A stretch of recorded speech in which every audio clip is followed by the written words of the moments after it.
I'm here in Park City, Utah with my good friend Paul Zane Pilzer. Paul, how are you? Great. Paul invited us to his home, magnificent, interesting home up here in the mountains. And we just finished an interview for the network marketing documentary that's coming out the end of this November. And Paul's actually going to be at the event speaking as well. He's going to be just coming off a tour in China. And Paul is an entrepreneur. He is a college professor. He is an author of 11 best-selling books. The first book that I read that changed my thinking on distribution and how network marketing fit in the world was a book called Unlimited Wealth. I'd still recommend you get that book today. He's working on a book now called The Sharing Economy. The Sharing Revolution. The Sharing Revolution, which is going to be coming out next year, hopefully, and doing a lot of research on that. He's also an entrepreneur, a very successful entrepreneur. He sold a company last year for, what, $435 million. It was in the middle of an IPO. One of our customers bought the whole company. $435 million. So Paul's doing okay financially. He's spoken and been an advocate for the network marketing profession for a long time. So first of all, thank you for agreeing to do the documentary. Thank you for saying hi to this community. Just so you know, this community is about 500,000 people around the world in hundreds and hundreds of network marketing companies and over 100 countries that watch this on a daily basis. So I want to just turn the camera on and have you say hello to them, but also share with me or share with them what you shared with me about the value of network marketing, what's happening in the economy today, and what you see moving forward in the future. The world economy, led by the U.S. economy, is in great shape. Our gross domestic product is going up every quarter by substantial numbers for the last few years. And I'm predicting far greater economic growth in our actual output, what we produce. Amazingly, at the same time, unemployment is skyrocketing. What we're seeing is the real growth is the growth per employed person in gross domestic product. An example I use in my work would be, let's go visit Pilzer's Island, where 10 people fish with a fishing line. And they go out every day and they barely catch enough fish with their line for each fisherman to feed their wife and their kids. And all of a sudden, new technology shows up, a missionary with a net. Now, 2 fishermen with the net, one to pilot the boat, one to throw the net, can catch all the fish that 10 used to with the lines. That's a 500% increase in productivity. The island still got the same amount of fish, but it's got 80% unemployment. And of course, the challenge is, how do we quickly get that 80%, the 8 fishermen who no longer are needed to fish, to do something else? And the problem is each job they should do doesn't exist yet. One becomes a teacher. They never knew you could hire a teacher. They thought you have to teach your own kids. One becomes a doctor. He takes care of sick. I thought you only take care of your own kids when they're sick. One becomes a roofer. They don't just fix the roof. He becomes a specialist at learning how to keep their huts from leaking. All of a sudden, the economy grows a major amount, 500%, with roofing, with teaching, with medicine on top of the fish. But notice, none of those jobs existed until the unemployment occurred, the 80% unemployment from the net. And that's where we are in the world today. Let me ask you a question on the unemployment. You say unemployment skyrocketing, but the reports, if you look on the news, they say unemployment's going down. Well, that's because we changed the definition a few years ago of unemployment. In the United States, if you haven't found a job for 6 months, we don't count you as looking. We say you're no longer on the unemployment rolls. So we really have, in the order of 30% by my numbers, of the U.S. population unemployed or underemployed. Doing some 30%. Doing some token job. And that's just looking at the people who are out there producing value and going to work. And you see it all the time. You know, look at the government's number of 7% unemployment because they're only counting the ones who are less than 6 months unemployed, right?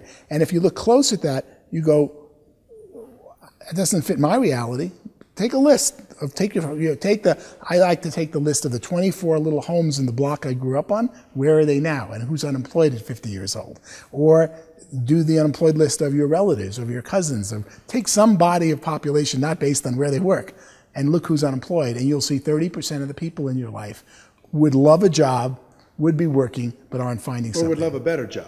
Absolutely. Maybe they're working part-time somewhere. Not what they would call fully employed or utilized. Yeah. And then what we see is that those who are employed are making more money than ever before. We see that right now when you go to book an airline seat and they're all filled up. at prices 40, 50% above 5 years ago. We see that whenever you want to go to a certain restaurant or buy the newest car.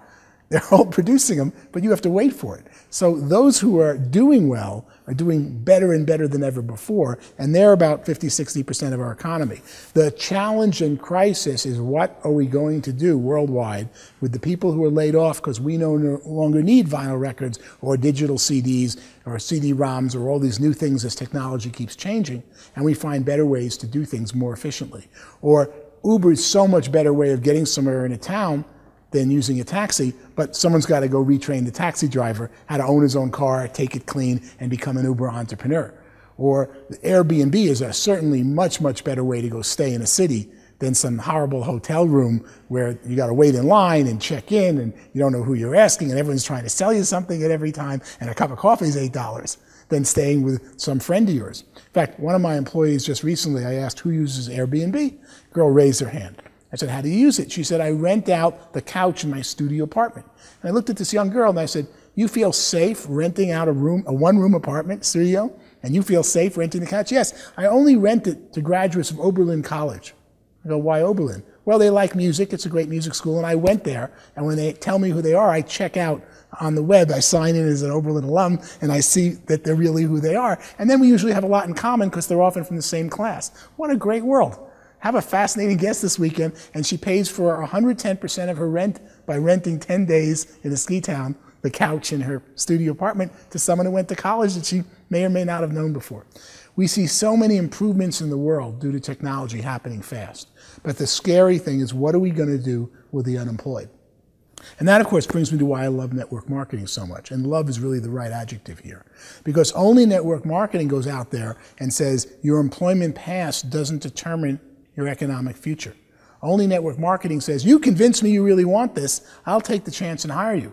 But I wouldn't hire you as an employee coming up with the money and the forms and having to pay you whether you produce or not. I'm going to hire you, but you're only going to make money if you listen to me and we train you together and we work and can succeed. So only network marketing has the opportunity to offer opportunity to so many people who have fallen off track. And that is unemployment, particularly the unemployment caused by structural unemployment, that's changes in technology, is the greatest crisis facing the United States and the developed world today, because eventually when you hit 60, 70% unemployed, you're in big trouble.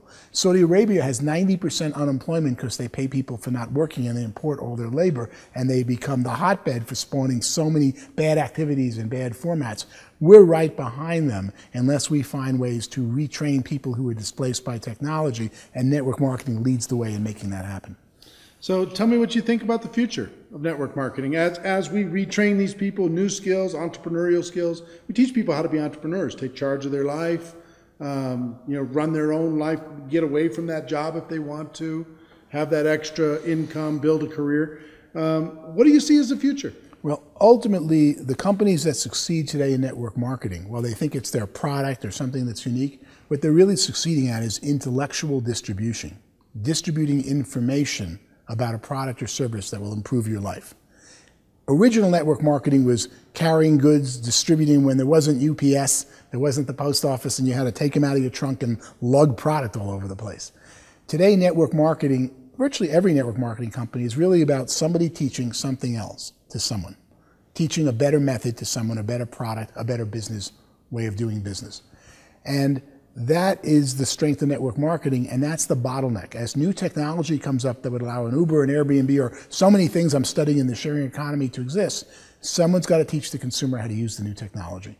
And network marketing, while you think you're developing your wellness business, you're really developing your skill business at teaching other people new things. And that's going to be where the big money is. It already is in network marketing. That's going to be increasingly where there's more money in society, because companies want to train you or teach you to go train people about their product. Nobody does that as well as the network marketing industry. Yeah, I agree with you. And one thing I would tell you that I learned from your book, Unlimited Wealth, way back in my early days in network marketing, is you talked about something in the book called the technology gap. The difference between where technology was in its inside of a company and where it could be, where it could or individuals, the way in which you shave or drive to work, and the better way you don't know about yet. And what little things sometimes stick in my brain, and they change the way I think from then on. And from then on, I thought about everything that I did. Where was I on this skill, my personal skill on finding people to talk to about my business? Where was I, and where's the best? What's the best there is? What's the blue chip standard? And what steps do I need to take in order to get from where I am to where I got? And every time I got to that next step, there was always something else. There was always a little growth. There was always somebody figured out a new way to be able to do it a little bit better, a little bit better. It's like climbing the mountains behind you. As you climb each mountain peak, you see another higher peak, but you couldn't have seen it because the mountain was in your way. And then you get to the higher peak and there's another mountain in your way, and you find there's always another higher mountain, a better way of doing something. But until you mastered the one you're challenged by, you didn't know there was another higher way. Instead of looking for the magic downline or the magic product or the magic compensation plan, I was looking for the magic me, because of the technology gap idea in my head that you planted from your book that said, you had me go, okay, here's where I am on the 7 skills of network marketing. Here's where I am in my own attitude. So talk about for a moment just about the value of deciding to be a lifelong learner, the value of getting excited about a new idea, and why network marketing rewards that so well and encourages that so well. Mm-hmm. You really, it's a question of faith. You go out to learn a better method. You master some area of a computer. You master some way of doing something. You learn a new network marketing technique to build your downline or communicate with people. And then you have faith to go, even though I just did all this and all the work, there's a better way out there. I'm going to have to ride and use what I just learned, but in 3 months or 6 months, I'm going to start again, because there's always newer and better methods. And the people who succeed are the ones who adopt those the fastest. My quote back then in Unlimited Wealth was to the effect of, prosperity belongs to people who learn things the fastest. In the old days, you were told, learn this job, learn this function, do this and this better. I can hear my parents than everybody else. Wrong, because if you stay focused on one thing doing it better, there's a new method that's so much better that the person who uses the technology grows the fastest. You know what I found is interesting in network marketing? That the companies can focus on innovation. But I don't need to focus too much on innovation. I actually need to focus, which is something much harder, I think, when it comes to a large group of people, is simplicity. That's the difference between being average and being exceptional, is how simple can I make it? How basic can I make it so it's doable for a brand new person and they can pass it on to the next and they can pass it on to the next? So it's not really about necessarily massive innovation, being radically creative. I need to be creative and clever and strategic in my mind of how can I get it simpler? How can I say it clearer? And that's the true genius. The best nuclear physicist can explain physics much better than the normal high school teacher teaching physics, even though he's explaining it to a 10-year-old.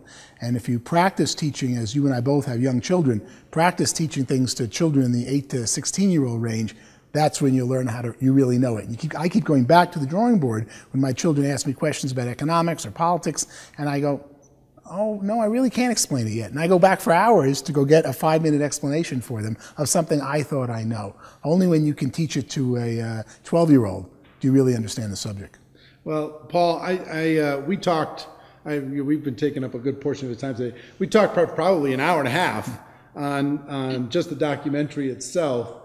Before we decided to do this real quick, but I can't wait to see you in November at the Mirage in Las Vegas. Can't wait for you to enlighten people on all of the research that you've done and the value that you can bring to that community. I want to thank you for what you've contributed to my life and my career and my thinking, and what you've done for millions of other people in the network marketing profession. So I appreciate you, my friend. Thank you very much. All right. And ladies and gentlemen, our wish for you is that you decide to become a network marketing professional, that you decide to go pro, because it is a stone cold fact that we have a better way. Now let's go tell the world. Everybody have a great day. I'll see you next time. Take care. Bye-bye.